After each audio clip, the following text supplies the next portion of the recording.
सुप्रभात बच्चों, आज हम आपकी पाठ्य पुस्तक हिंदी के पाठ 7 का अध्ययन करेंगे जिसका शीर्षक है कारक। तो चलिए पाठ को पढ़ते हैं और जानते हैं कारक के विषय में कि कारक क्या होते हैं, किस प्रकार से इनका प्रयोग भाषा के अंतर्गत हम लोग करते हैं। पाठ को शुरू करते हैं। पाठ 7 कारक। कारक पद या क्रियापद के बिना कोई शब्द वाक्य में स्थान पाने योग्य नहीं होता। तो ऐसा कहा जाता है कि अगर हमारे वाक्य में कारक का प्रयोग नहीं है तो हमारा जो शब्द है उसका वाक्य में कोई स्थान नहीं रह जाएगा, क्योंकि यानी कि कारक ही शब्द को पूर्णता प्रदान करते हैं। अब निम्न को देखो। गीता ने गाना गाया, बालक मैदान में खेल रहे हैं। ठीक है, गीता ने गाना गाया और बालक मैदान में खेल रहे हैं। हमने दो वाक्य पढ़े।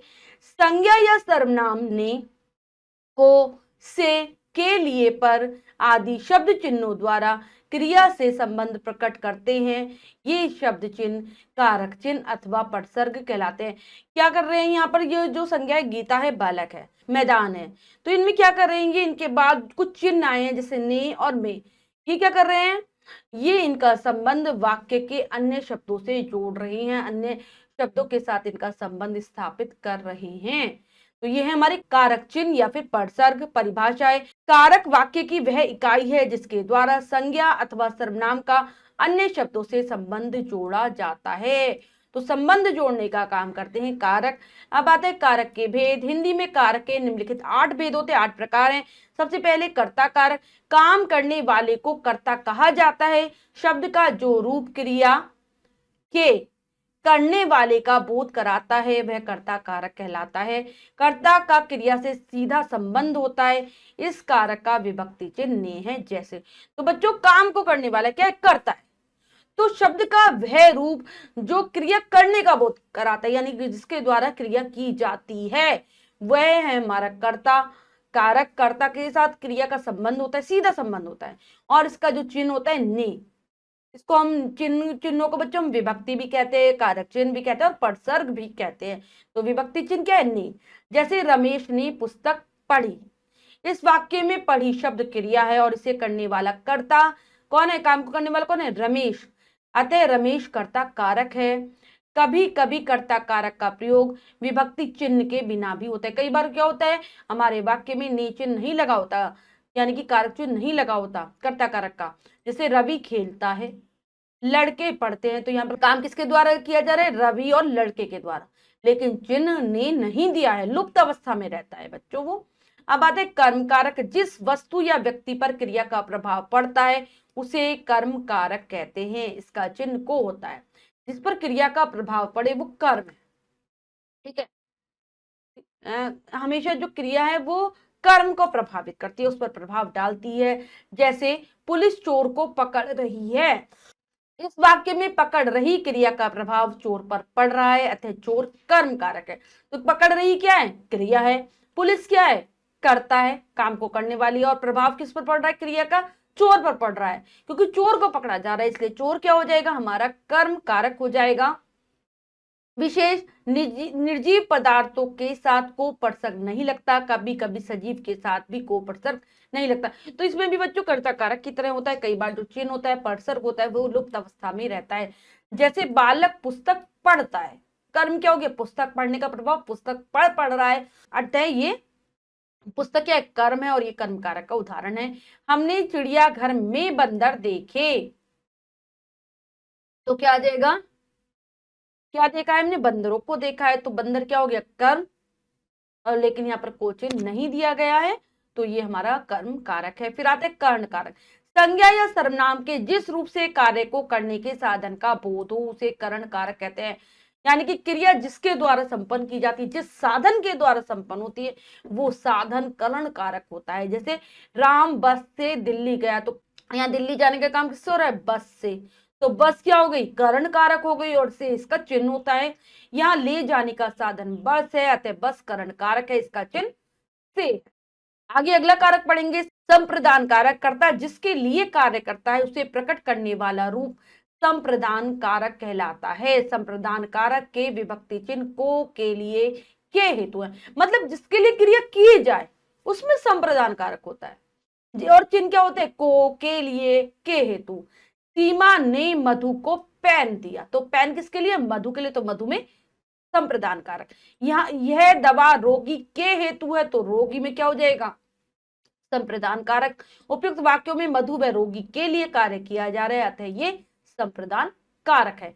अपादान कारक आता है, शब्द के जिस रूप से अलग होने का भाव प्रकट होता है उसे अपादान कारक कहते हैं। इसका चिन्ह से है, इसमें भी से चिन्ह आता है, मतलब जिससे कोई चीज अलग हो रही होती है उसमें हमेशा अपादान रहता है। जैसे पेड़ से फल गिरता है, गंगा हिमालय से निकलती है, तो यहाँ पेड़ व हिमालय से अलग होने की क्रिया की जा रही है, अतः ये अपादान कारक है। पेड़ से क्या अलग हो रहा है? फल। और गंगा किससे अलग हो रही है? हिमालय से। तो इन दोनों में क्या हो जाएगा? अपादान कारक। चिन्ह होता है से, लेकिन अलग होने के भाव में। फिर आते हैं संबंध कारक। संज्ञा या सर्वनाम के जिस रूप से किसी एक व्यक्ति या वस्तु का संबंध दूसरी वस्तु या व्यक्ति से होता है उसे संबंध कारक कहते हैं। इसके विभक्ति चिन्ह का, के, की, को है। तो मतलब ये सारे आते हैं इसमें, का, के, को दिख रखा है में की भी होता है। ठीक है। संज्ञा सर्वनाम का संबंध दूसरे व्यक्ति वस्तु से जोड़ा जाता है, संबंध स्थापित किया जाता है। वह राहुल का खिलौना है, यह पायल की फ्रॉक है, तो यहाँ पर राहुल का और खिलौने का संबंध जोड़ा जा रहा है ना, और पायल और फ्रॉक का संबंध जोड़ा जा रहा है का और की के द्वारा। यहाँ राहुल का खिलौने से तथा पायल का फ्रॉक से संबंध स्पष्ट हो रहा है, अतः ये संबंध कारक है। इसी प्रकार मेरा बेटा, मेरे पिताजी, मेरी गेंद आदि अन्य उदाहरण है। फिर आता है अधिकरण कारक। वाक्य में जिस शब्द के आधार का बोध होता है उसके लिए अधिकरण कारक का प्रयोग होता है। अधिकरण कारक के विभक्ति चिन्ह में, पे, पर, ऊपर है, मतलब जहां क्रिया की जाती है, क्रिया का जो आधार हो वही होता है हमारा अधिकरण कारक। जैसे पेड़ पर बंदर बैठा है, माताजी कमरे में बैठी हैं, तो बंदर के बैठने का आधार, बंदर की क्रिया करने का आधार है पेड़, तो यहाँ पर पेड़ में हो जाएगा अधिकरण। और माताजी कहाँ पर बैठी है? कमरे में, तो कमरे में अधिकरण कारक होगा। इन वाक्यों में पेड़ बंदर की तथा कमरा माता जी की आधार है, अतः ये अधिकरण कारक। माता जी की आधार नहीं, माता जी की क्रिया का आधार, क्रिया हो रही है यहाँ पर, इसीलिए अधिकरण कारक है। फिर आते संबोधन कारक। संज्ञा के जिस रूप से किसी को पुकारा जाए या संबोधित किया जाए उसे संबोधन कारक कहते हैं। इसके विभक्ति चिन्ह हे, अरे, ओ आदि है, मतलब जहां पर पुकारा जाता है, किसी को संबोधित करके बुलाया जाता है, वहां पर संबोधन कारक होता है। जैसे हे मालिक दया करो, अरे जरा सुनो, हे प्रभु हमारी रक्षा करो। तो यहाँ पर हे मालिक, हे प्रभु, अरे, इन सभी में संबोधन कारक है। अब आती है कारक तालिका। तो यहाँ पर जानेंगे कि किस प्रकार से कारक और उनके विभक्ति चिन्ह होते हैं। तो कारक विभक्ति चिन्ह करते हैं, पढ़ते हैं इनको। कर्ता ने या कोई चिन्ह नहीं, कर्ता कारक का ने। कर्म कारक का चिन्ह होता है को। करण का क्या होता है? से या फिर के द्वारा। संप्रदान को और के लिए। फिर आते हैं कारक और विभक्ति, आगे दे रखी अपादान से अलग होने के भाव में, संबंध का, के, की, अधिकरण में पर, और संबोधन का होता है हे और अरे। करण कारक और अपादान कारक में अंतर, क्या अंतर होता है? क्योंकि दोनों का चिन्ह से होता है। आपने देखा कि करण और अपादान दोनों कारकों का विभक्ति चिन्ह से है, परंतु करण कारक में इसका प्रयोग द्वारा साधन के अर्थ में होता है, यानी कि साधन, कि हम जिसके द्वारा अपनी क्रिया को संपन्न करते हैं वो साधन, उसके रूप में होता है। जबकि अपादान कारक में अलग होने के अर्थ में होता है। अब उदाहरणों के माध्यम से भी समझते हैं करण कारक और अपादान कारक को।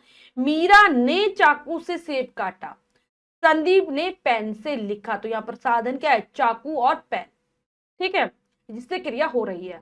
वह दिल्ली से आएगा, लावा ज्वालामुखी से निकलता है। तो यहाँ पर दिल्ली से क्या हो रहा है? वो अलग हो रहा है, आ रहा है तो अलग हो रहा है ना एक तरीके से, तो यहाँ पर अपादान है। ऐसे ही लावा ज्वालामुखी से अलग हो रहा है, तो यहाँ पर अपादान कारक है। एक बार जो भी पढ़ा है दोहरा लेते हैं। कारक संज्ञा अथवा सर्वनाम का अन्य शब्दों से संबंध जोड़ता है।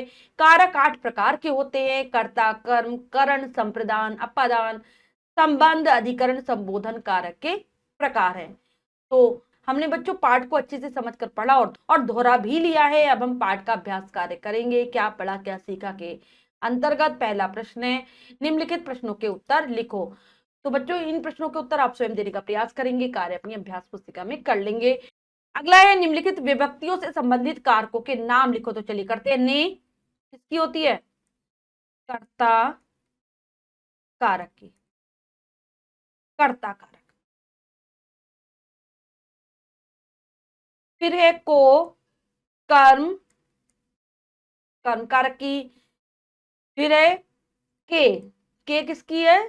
संबंध, संबंध कारक की। द्वारा, कारण, से,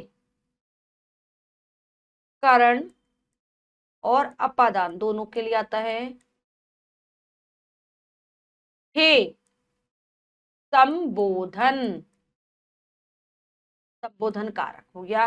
के लिए संप्रदान में अधिकरण।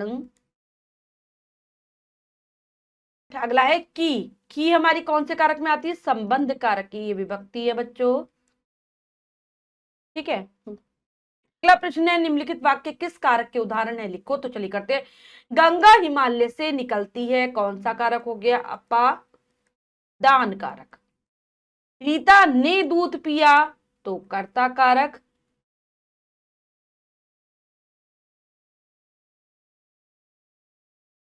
पेड़ पर बंदर बैठा है, अधिकरण कारक। अरे बालको यहां आओ, संबोधन कारक हो गया। मेज पर चाय रखी है, तो अधिकरण। बच्चों हमने पाठ को बहुत अच्छे से समझकर पढ़ा और अभ्यास कार्य किया। इसके अतिरिक्त जो भी कार्य है वो आप स्वयं करेंगे सुंदर अक्षरों में अपनी अभ्यास पुस्तिका में। बच्चों आज हमने पाठ के माध्यम से कारक के विषय में जाना। आशा करती हूँ यह पाठ आप बहुत अच्छे से समझ गए होंगे। कारक चिन्हों की जो तालिका दी गई है उसको आप अच्छे से याद करेंगे। मिलते हैं अगली कक्षा में नए पाठ के साथ। तब तक के लिए स्वस्थ रहिए, प्रसन्न रहिए। धन्यवाद।